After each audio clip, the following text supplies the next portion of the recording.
Mango pickle ಮಾಡೋದು ಹೇಗೆ ಅಂತ ಹೇಳ್ಕೊಡ್ತಾ ಇದ್ದೀನಿ. ನಾನು ಈ ಥರದ್ದು 4-5 ಮಾವಿನಕಾಯಿ ತೊಗೊಂಡಿದ್ದೀನಿ.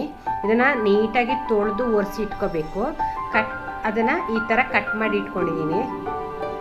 ನೀಟಾಗಿ ತೊಳೆದು ಒರೆಸಿ ಆಮೇಲೆ ಈ ಥರ ದೊಡ್ಡ ದೊಡ್ಡದಾಗಿ ಕಟ್ ಮಾಡಿದ್ದೀನಿ. ಈ ಥರ ಇದ್ರ ಒಳಗಡೆ ಏನು ಬ್ಲ್ಯಾಕ್ ಕಲರ್ ಏನು ಇಲ್ಲದ ಹಾಗೆ ಕ್ಲೀನ್ ಮಾಡಿ ಇಟ್ಕೋಬೇಕು.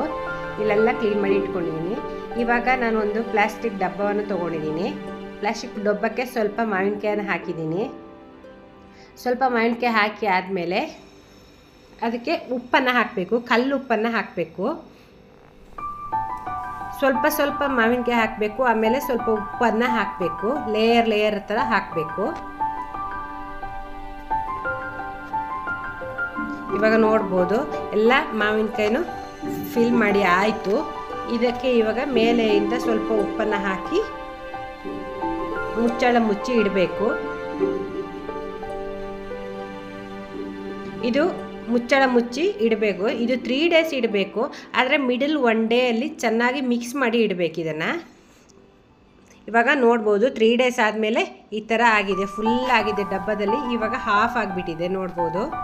ಇವಾಗ ಇದನ್ನು ನಾವು ಅದು ನೀರು ಮತ್ತು ಈ ಮಾವಿನಕಾಯಿನ ಸಪ್ರೇಟ್ ಮಾಡ್ಕೋಬೇಕು. ತೂತು ಪಾತ್ರದಲ್ಲಿ ಹಾಕಿ ಸಪ್ರೇಟ್ ಮಾಡ್ಕೋಬೇಕು. ಈ ಥರ ಸಪ್ರೇಟಾಗಿ ಮಾಡ್ಕೋಬೇಕು. ಇದು ಸ್ವಲ್ಪ ಸಪ್ರೇಟ್ ಮಾಡಿಕೊಂಡು ಸ್ವಲ್ಪ ಡ್ರೈ ಆಗಬೇಕು. ಈ ನೀರು ಇದೆಯಲ್ಲ, ಈ ನೀರನ್ನು ಚೆಲ್ಲಬೇಕು. ಇದು ವೇಸ್ಟ್ ಈ ನೀರು. ಇವಾಗ ಇದು ಮಾಡಲಿಕ್ಕೆ ಏನೆಲ್ಲ ಇಂಗ್ರೀಡಿಯೆಂಟ್ಸ್ ಬೇಕಂತ ಹೇಳ್ತಾ ಇದ್ದೀನಿ. ಪೆಪ್ಪರು, ಜೀರಿಗೆ, ಧನಿಯಾ, ಅರಿಶಿನ ಪುಡಿ, ಓಂಕಾಳು, ಹಾಗೆ ಮೆಂತ್ಯ ಮತ್ತು ಸಾಸಿವೆ ಮತ್ತು ಬೆಳ್ಳುಳ್ಳಿ ಸಿಪ್ಪೆ ತೆಗೆದುಕೊಳ್ಬೇಕು. ಹಾಗೆ ಅಚ್ಚ ಖಾರದ ಪುಡಿ. ಇವಾಗ ಇಲ್ಲಿ ಒಂದು ಕಡಾಯಿ ತಗೊಂಡು ಕಡಾಯಿಗೆ ನಾನು ಒಂದು 2-3 ಸ್ಪೂನು ಸಾಸಿವೆ ಎಣ್ಣೆ ಹಾಕ್ಕೊಂಡಿದ್ದೀನಿ. ಸಾಸಿವೆ ಎಣ್ಣೆ ಹಾಕ್ಕೊಂಡು ಅದು ಬಿಸಿ ಆದಮೇಲೆ ಅದಕ್ಕೆ ಸಾಸಿವೆಯನ್ನು ಆ್ಯಡ್ ಮಾಡ್ಕೊತಾ ಇದ್ದೀನಿ. ಇಲ್ಲಿ ನಾನು ಕರಿಬೇವನ್ನು ತೊಳೆದು ಒಣಗಿಸಿ ಇಟ್ಕೊಂಡಿದ್ದೀನಿ. ಅದನ್ನು ಕೂಡ ಅದರ ನೀರು ಪಸೆ ಏನು ಇರಬಾರ್ದು.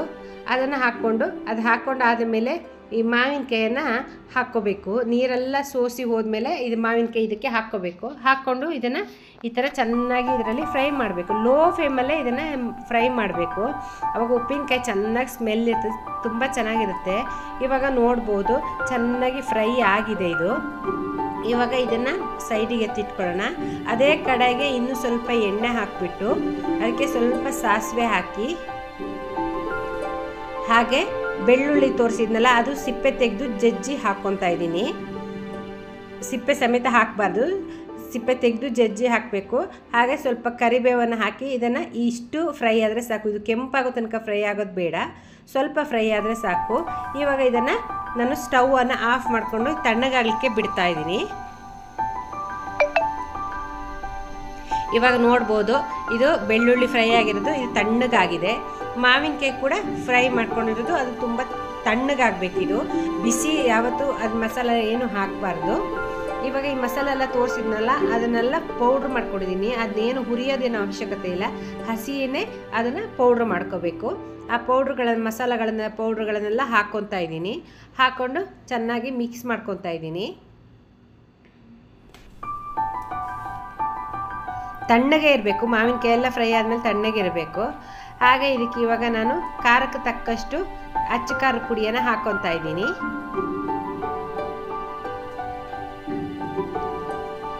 ಈ ಖಾರದ ಪುಡಿಯನ್ನೆಲ್ಲ ಹಾಕ್ಕೊಂಡಿದ್ದೀನಿ. ಇವಾಗ ನಾನು ಇದಕ್ಕೆ ಸ್ವಲ್ಪ ಉಪ್ಪನ್ನು ಹಾಕಿ ನೀರು ಕಾಯಿಸಿ ಅದು ತಣ್ಣಗಾಗಿ ಇಟ್ಕೊಂಡಿದ್ದೀನಿ, ತಣ್ಣಗೆ ಮಾಡಿ ಇಟ್ಕೊಂಡಿದ್ದೀನಿ. ಅದು ಉಪ್ಪು ನೀರು, ಉಪ್ಪು ಹಾಕಿ ಕುದಿಸಿ ತಣ್ಣಗೆ ಮಾಡಿ ಬೆಳಿಗ್ಗೆ, ಈಗ ಸಾಯಂಕಾಲ ಉಪ್ಪಿನಕಾಯಿ ಮಾಡೋದಾದರೆ ಬೆಳಿಗ್ಗೆನೇ ಇದನ್ನು ಉಪ್ಪು ಹಾಕಿ ಕುದಿಸಿ ಇಟ್ಕೋಬೇಕು. ಈ ಉಪ್ಪಿನಕಾಯಿ ಮಾಡೋ ಟೈಮಲ್ಲಿ ಅದು ತಣ್ಣಗಾಗಿರುತ್ತೆ. ಇವಾಗ ಇದಕ್ಕೆ ಹಾಕಿ ಮಿಕ್ಸ್ ಮಾಡಬೇಕು. ಇವಾಗ ನೋಡ್ಬೋದು ಹಾಕಿ ಮಿಕ್ಸ್ ಮಾಡಿ ಇಟ್ಕೊಂಡಿದ್ದೀನಿ. ಈಗ ಪಿಕಲು ರೆಡಿ ಆಯಿತು. ತುಂಬ ಟೇಸ್ಟಾಗಿರುತ್ತೆ ಗಂಜಿ ಜೊತೆಯಲ್ಲಿ, ಇಲ್ಲ ಪ್ಲೇನ್ ಬೇಳೆ ಸಾಂಬಾರು ಮಾಡಿದಾಗ ಈಗ ಒಂದು ಪಿಕಲ್ ಪೀಸ್ ಇದ್ದರೆ ಸಾಕು, ತುಂಬ ಚೆನ್ನಾಗಿರುತ್ತೆ. ಫ್ರೆಂಡ್ಸ್, ನನ್ನ ಚಾನಲ್ ಸಬ್ಸ್ಕ್ರೈಬ್ ಮಾಡಿ, ಸಪೋರ್ಟ್ ಮಾಡಿ. ಯಾರಿಗೆ